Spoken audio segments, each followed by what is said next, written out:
The champagne flute trembles in her hand. Not from nerves. Vivian Thorne doesn't do nerves. The tremor comes from something else entirely. Something that has nothing to do with the crystal stem, and everything to do with the way he's looking at her across the penthouse terrace. 20-7 years old. Dark eyes that hold secrets she wants to unlock. A mouth that promises trouble. You're staring, she says, not turning from the Manhattan skyline, stretched before them like scattered diamonds on black velvet. So are you. His voice carries the hint of an accent she can't quite place.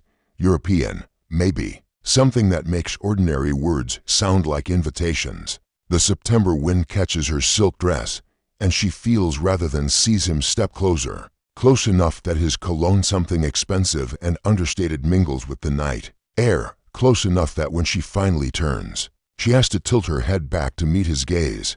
I know who you are, he says. Of course he does. Everyone over 40 knows Vivian Thorne. The face that launched 1,000 magazine covers.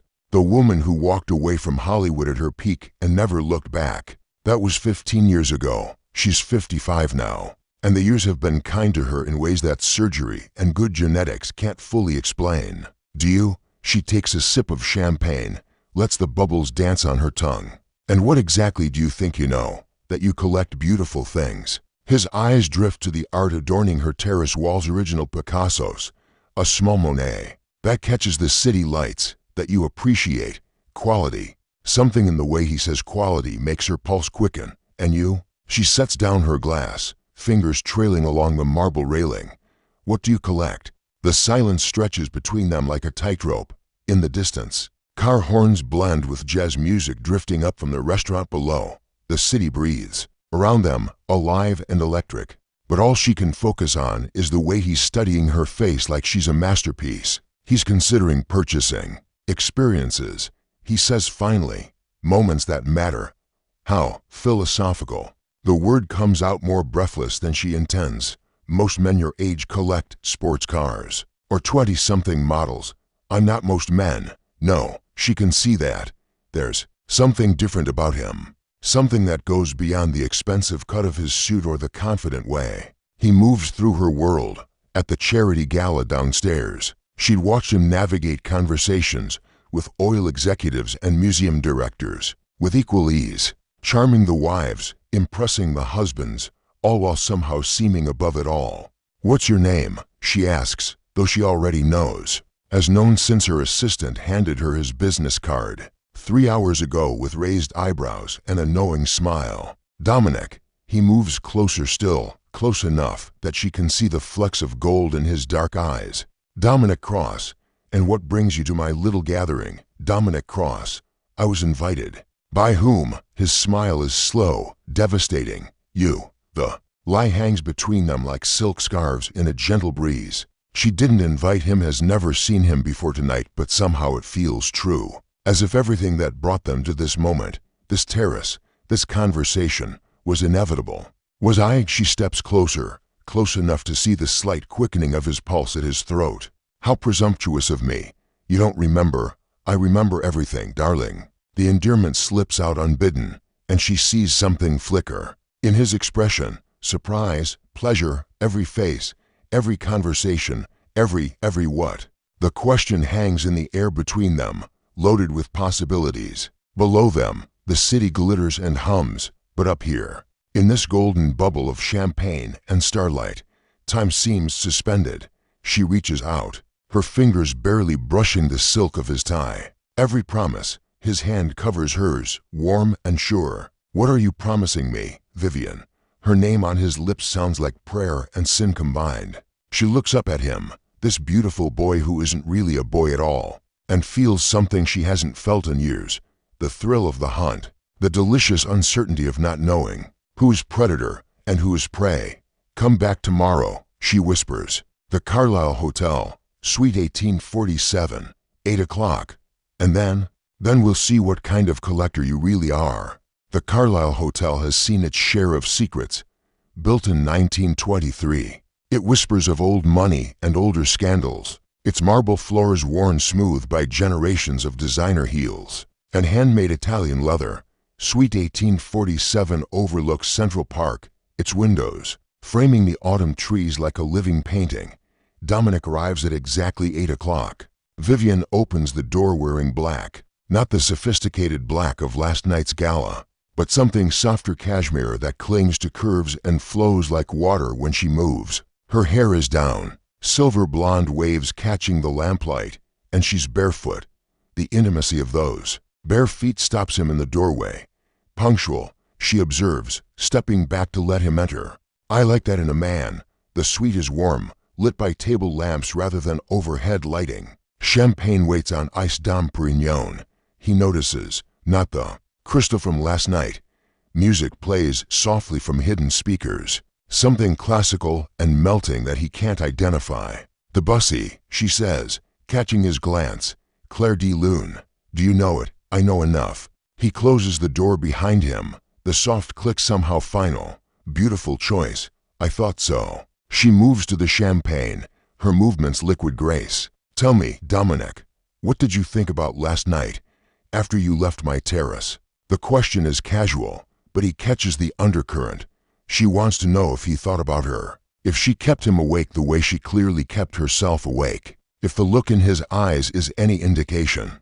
I thought about promises, he says, accepting the glass she offers. Their fingers brush during the exchange, and he doesn't miss the way her breath catches. About the dangerous ones, the kind that change everything, and you want everything to change. She settles onto the cream-colored sofa, tucking her legs beneath her with feline grace. The movement makes her sweater ride up slightly, revealing a glimpse of pale skin that he forces himself not to stare at. Don't you? He remains standing, sensing that sitting would tip some delicate balance between them. You didn't invite me here to discuss my investment portfolio. Her laugh is like crystal breaking. No, I didn't. She sips her champagne, studying him over the rim of her glass. Though I have been curious about that too. You're quite the mystery, you know. 30 years old, 27, then. Successful enough to bid on art pieces worth more than most people's houses. Charming enough to have Catherine Ashford eating out of your palm. At dinner, mysterious enough that no one seems to know exactly where you came from. She pauses. I find mysteries intoxicating. He sets down his glass, moves closer to where she sits curled on the sofa. Close enough to see the way her pulse flutters at the base of her throat. Close enough to catch the scent of her perfume, something French and expensive that makes him think of midnight gardens. And what would you like to know? Everything. The word is barely a whisper. Where you learned to move through my world like you were born to it. How you knew exactly what to say to make Margaret Whitfield write you a check for $50,000. Why you looked at me the way you did. How did I look at you? She sets down her champagne, the movement deliberate and slow, like you were already planning how to seduce me. The air between them crackles with electricity. He can see her chest, rising and falling beneath the soft cashmere. Can see the way her lips part slightly as she waits for his response. Was I wrong? He asks, his voice lower now, rougher. That depends. She uncurls from the sofa, rising to face him. They're close now, close enough that he can see the slight tremor in her hands, the way her pupils have dilated. On whether you think seduction is something you do to someone, or something you do with them. His hand lifts almost of its own accord, fingers tracing the line of her jaw. Her skin is soft as silk, warm as summer wine, and when she doesn't pull away, he lets his thumb brush across her lower lip. With, he says, definitely with. She closes her eyes at his touch, leaning into his palm like a cat seeking warmth. Good answer. Vivian. Her name is a question and a prayer combined. What are we doing? She opens her eyes then, and he sees something raw and real beneath the sophistication. Beneath the careful control she wears like armor. Something dangerous, she whispers. Something we probably shouldn't, and you want to do it anyway. God help me. Yes, the confession hangs between them like a bridge, and he knows that crossing it will change everything. He can see his own desire reflected in her eyes, can feel the pull of something deeper than simple attraction. His phone buzzes in his pocket. The sound shatters the moment like glass breaking. Vivian steps back, the spell broken, and he sees her rebuild her walls in real time. You should answer that, she says, but her voice lacks conviction. He pulls out the phone, glances at the screen. Catherine Ashford, the woman from last night's dinner. The one who'd slipped him her card with a smile that promised complications. It's not important, he says, declining the call. But the damage is done. Vivian has moved away, putting distance between them, and when she looks at him now, there's something different in her eyes. Knowledge, understanding. She's persistent, that one, Vivian says. And there's something almost amused in her tone. Catherine, she has excellent taste. The words hit him like cold water. She knows. Somehow, impossibly, she knows about Catherine. About what Catherine wants from him. About what they all want. Vivian, next time, she says, moving toward the door with fluid grace. Leave the phone in the car. The third meeting happens by accident. Or so it seems when Dominic finds himself at the same wine bar in Soho, where Vivian sits alone at a corner table, candlelight painting golden shadows across her face. She's reading poetry, he sees as he approaches her, lips moving silently with words he can't hear. Coincidence? She asks without looking up. Would you believe me if I said yes? I'd be disappointed if you did. She closes the book Neruda. He notes and gestures to the empty chair across from her. Sit, before someone sees us and starts talking. The wine bar is intimate, dimly lit. The kind of place where conversations happen in whispers and secrets hide in shadows. Jazz music drifts from speakers somewhere overhead, mixing with the low murmur of other couples' conversations. What are you drinking? He asks, settling into the chair. Something that helps me forget my better judgment. She lifts her glass red wine, dark as blood in the candlelight. I haven't ordered yet. The Barolo, she tells the server, who appears as if summoned. 2 glasses. When they're alone again, she leans back in her chair, studying him with those incredible eyes. Tonight she's wearing emerald green, something silk that brings out the color of her jewelry and makes her skin glow like pearl. You've been thinking, she observes, about us. What happened at the hotel? What almost happened? He has been thinking about the way she felt under his hands, about the sound of her breathing when he touched her face, about the look in her eyes when his phone buzzed and shattered the moment between them. Catherine called again, he says instead. Vivian's smile is knowing, almost predatory. Of course she did, and Margaret, and probably Sandra Chen by now. The wine arrives, and she waits until they're alone again before continuing. You're quite the sensation among my friends. Young, beautiful, attentive. They're passing your name around like a particularly delicious secret. There's no accusation in her voice, just statement of fact, but he feels heat rise in his cheeks. Anyway, feels caught in something he's not sure he understands. Is that what you think I am? A secret to be passed around, I think, she says, leaning forward so the candlelight catches in her hair, that you're exactly what you appear to be. A man who appreciates older women, who knows how to make them feel beautiful, desired, relevant in a world that insists they become invisible after 40. The wine is rich, complex, with layers of flavor that reveal themselves slowly. Like her, he thinks, like this conversation. And what do I get in return? Besides their money, her eyebrows arch, their connections, their influence, entry into circles that would otherwise take you decades to access. She pauses, takes another sip of wine. Their bodies, if that's what you're asking. The bluntness of it should shock him. Instead, it sends heat coursing through his veins. Is that what you think this is about, isn't it? The question hangs between them like smoke from the candle. Round them, other couples lean close over their own tables, lost in their own dramas and desires. But here, in this small circle of golden light, the world has contracted to just the 2 of them. You tell me, he says finally. You're the one who invited me to the hotel. You're the one who asked me to come back. I did. She reaches across the table, her fingers brushing his wrist. The touch is light, barely there, but it sends electricity up his arm. Do you know why? Because you collect beautiful things. No. Her fingers trace patterns on his skin, abstract designs that make his breath catch. Because you looked at me like I was still capable of being collected. The confession hits him like a physical blow. There's so much vulnerability in those words, so much need and fear and longing that he feels something crack open in his chest. Vivian, do you know what it's like? She continues, her voice soft and raw. To watch yourself become invisible. To walk into rooms where you once commanded attention and see eyes slide past you like your wallpaper. To have men your own age look through you to their secretaries, their daughters' friends, anyone younger and more available. Her fingers are still moving on his wrist, and he can see the slight tremor in them now, can hear the years of accumulated hurt in her voice. That's not, it is. She looks up at him then, and her eyes are bright with unshed tears. It is, and we both know it.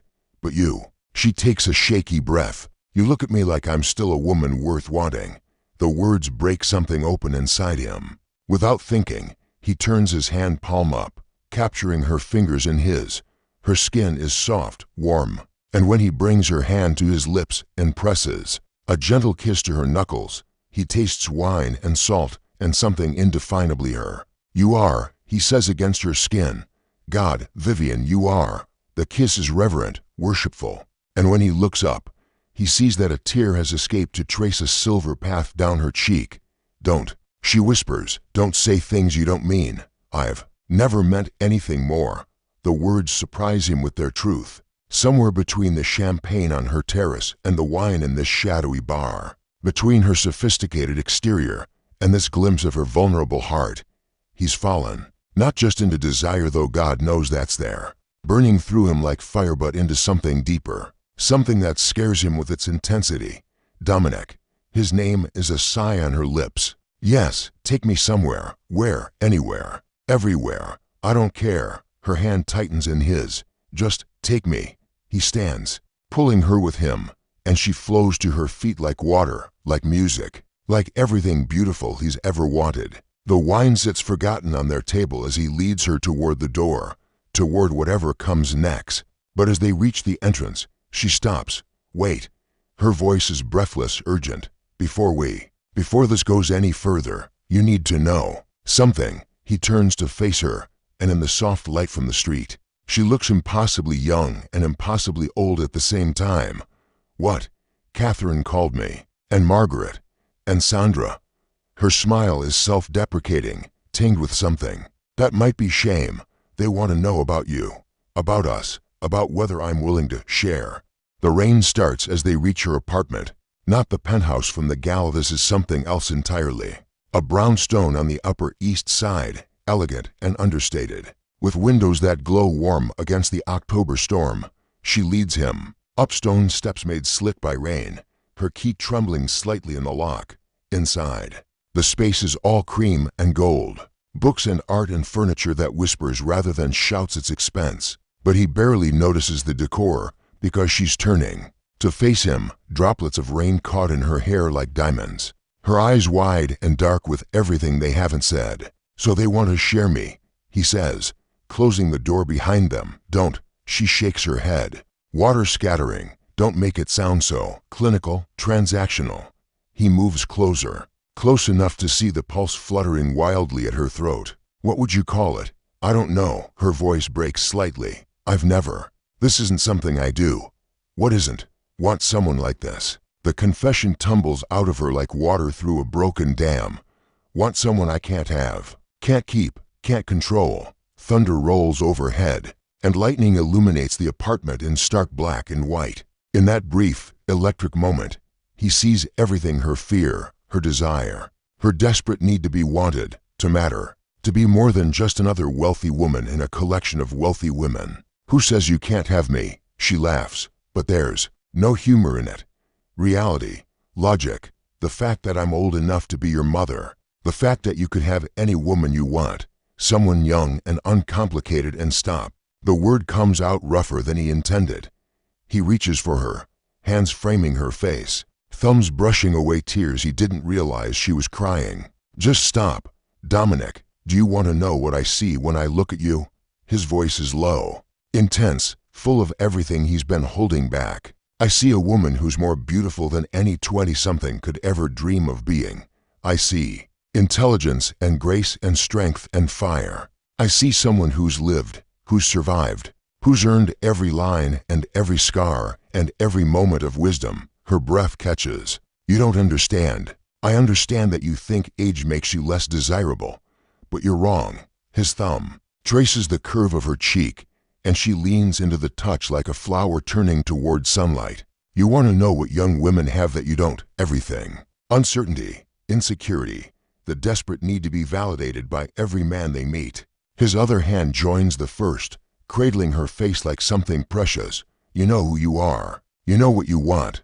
You know how to ask for it. And what do I want? The question is barely a whisper, but it echoes through the apartment like thunder. Outside, rain lashes against the windows, but inside, the world has contracted to just this: her face in his hands, her breath on his lips, the space between them crackling with electricity. This, he says simply, us, whatever this is, whatever it becomes. It's complicated. The best things usually are.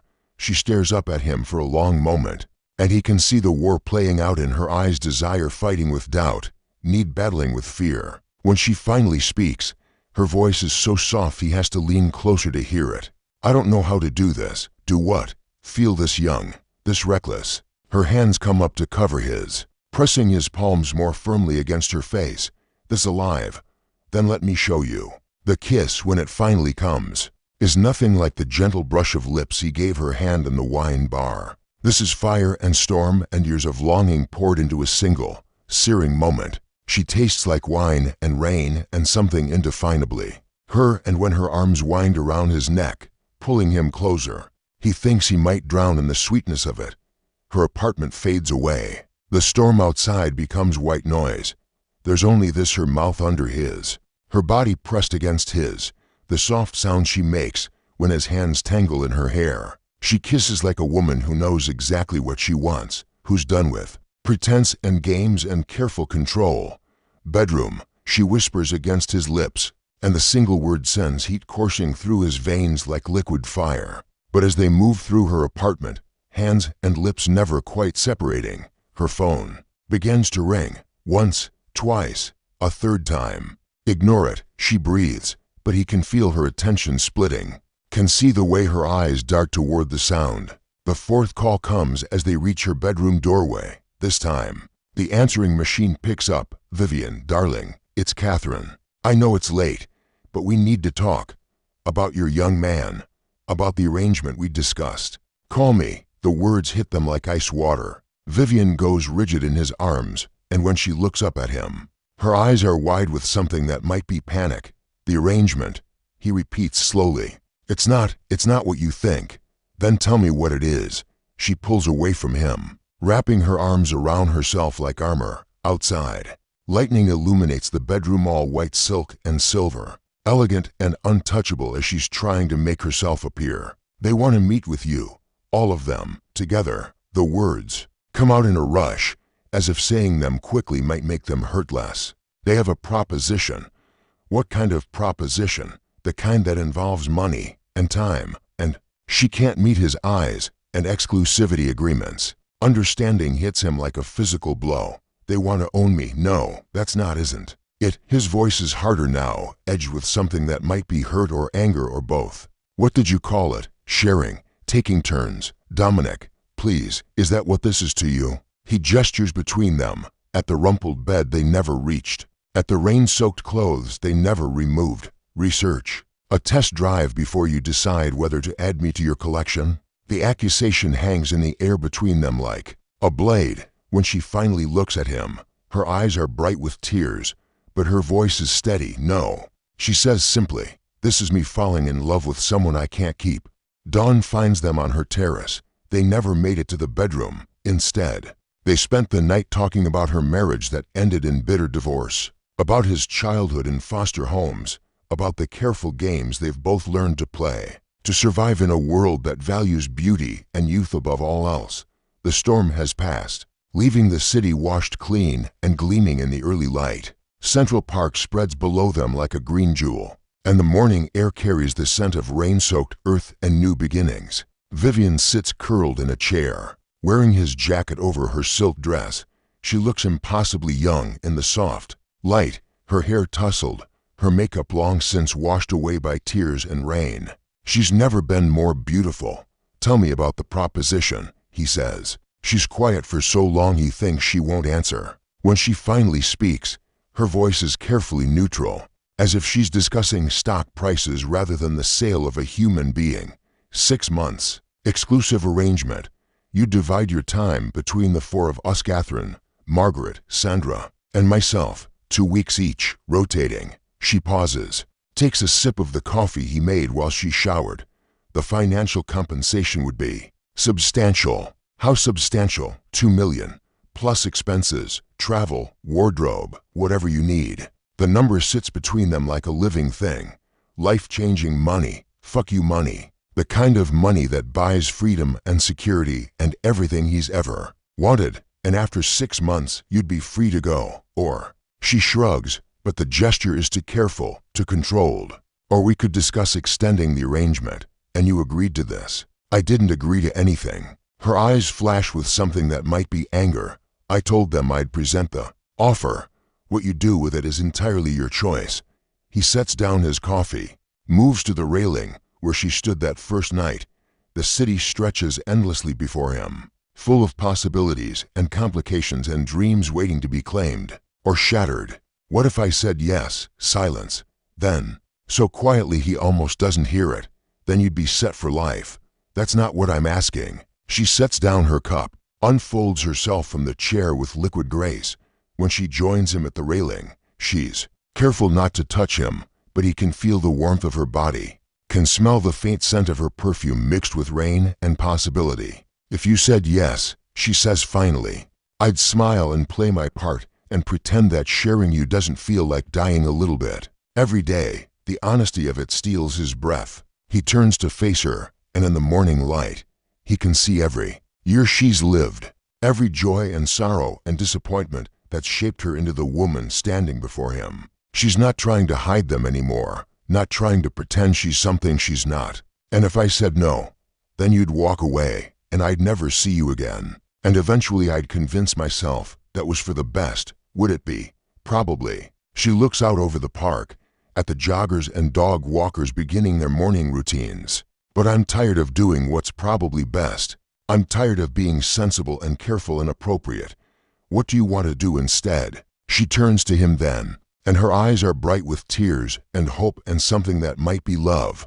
I want to be reckless. I want to fall completely, ridiculously, inappropriately in love with a man 28 years younger than me. I want to scandalize my friends and shock society and not give a damn what anyone thinks. 27. He corrects softly. What? 28. Years younger. I'm 27. Remember, her laugh is like music, bright and clear and full of joy. 27. Then, even worse. He reaches for her, his hands settling on her waist, pulling her closer until she's pressed against him, warm and real and perfect in a way that has nothing to do with age or money or social expectations. Vivian, yes, I love you too. The words are simple, but they carry the weight of everything, every moment that brought them to this terrace, every barrier they've broken, every risk they're willing to take for the chance at something real. She rises on her toes, her lips finding his in a kiss that tastes like coffee and tears and promises. It's soft and deep and full of everything they haven't said, everything they don't need to say, because it's all there in the way she melts against him, in the way his arms tighten around her like he'll never let her go. When they finally break apart, she rests her forehead against his, her breathing unsteady. The money can go to hell, he finishes. I don't want to be owned by anyone, even if it means you'll never have this chance again. I'll take my chances. He brushes a strand of silver blonde hair from her face, tucks it behind her ear. Besides, I already have everything I want. Do you? I have you. The smile that spreads across her face is radiant, transforming her from beautiful to breathtaking. She looks like a woman who's just been offered the world and found it acceptable. What will you tell them? She asks. The truth, that I'm taken. And if they don't accept that? He pulls her closer until there's no space between them, until he can feel her heartbeat against his chest. Then they'll have to learn to live with disappointment. His mouth finds hers again, and this time the kiss is deeper, hungrier, full of promise and possession, and the kind of love that doesn't count years, or calculate odds, or worry about what other people think. Dominic, she whispers against his lips, take me inside. This time, there are no interruptions, No phones, no rain. No voices from the past trying to drag them back into a world of transactions and arrangements. And careful, calculated desire. There's only this her hand in his as she leads him back into the apartment, into the bedroom with its white silk and silver light, into a morning that feels like the first day of everything that matters. The city wakes up around them, but they're already lost in each other, in the sweet surrender of two people who found something worth more than money, worth more than youth, worth more than anything except the love they're finally brave enough to claim outside. The sun climbs higher, painting the apartment in shades of gold and promise, and somewhere in the tangle of sheets and whispered endearments and kisses that taste like forever, Vivian Thorne stops being a collector of beautiful things and becomes simply a woman in love. The most beautiful thing of all.